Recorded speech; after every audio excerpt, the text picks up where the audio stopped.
Hello दोस्तों, राम राम। जैसा कि हम सभी पेपर में भी पढ़ रहे हैं और समाचार भी देख रहे हैं कि भारत सरकार ने पहलगाम हमले का बदला लेते हुए पाकिस्तान पर एयर स्ट्राइक करी 7 मई की रात में, और जिसका नाम दिया गया ऑपरेशन सिंदूर। और इस ऑपरेशन को चलाने वाली 2 महिलाएं थी, जिनका नाम है सोफिया कुरैशी और विंग कमांडर व्योमिका सिंह, जिसके तहत ऑक्युपाई कश्मीर पर जो आतंकियों के ठिकाने हैं उनके ठिकाने को नष्ट कर दिया गया। और भारत सरकार के अनुसार 100 आतंकियों को मारा गया है। अब पाकिस्तान ने भी इस हमले के विरोध में मिसाइलें दागनी शुरू करी है, और उसने जम्मू कश्मीर एयरपोर्ट पर भी मिसाइलें छोड़ी, जिसको सेना ने असफल कर दिया है। और गुजरात, राजस्थान और कश्मीर का राजौरी, पुंछ, इन सब जगहों पर उसकी गोलीबारी शुरू करी है और मिसाइलें छोड़ रहा है, जिसको भारत सरकार ने लगातार ही सभी उसके अटैक को असफल किया है।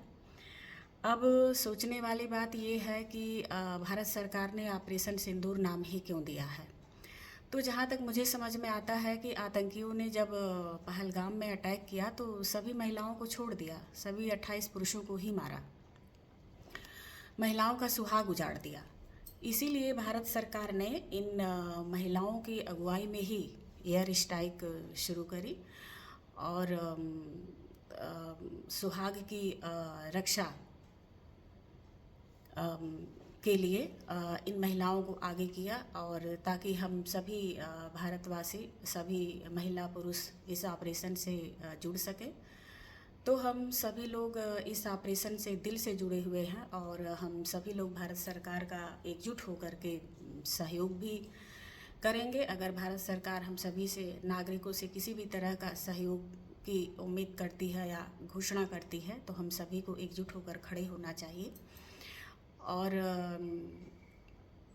जो भी हमारे सैनिक हैं, सीमा पर लड़ रहे हैं, चाहे वो जल थल नभ कोई भी सेना का भाग हो, वो हमारे ही घर परिवार से निकले हुए बच्चे हैं।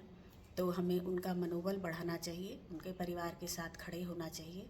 और हम सभी को सोशल मीडिया पर सभी लोग अपने अपने हिसाब से बातें कर रहे हैं, बोल रहे हैं, तो हमें किसी की बातों पर बहुत ध्यान नहीं देना चाहिए।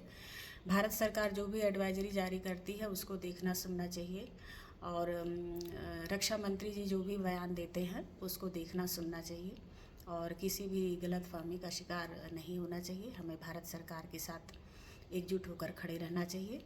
जय भारत, जय हिंद।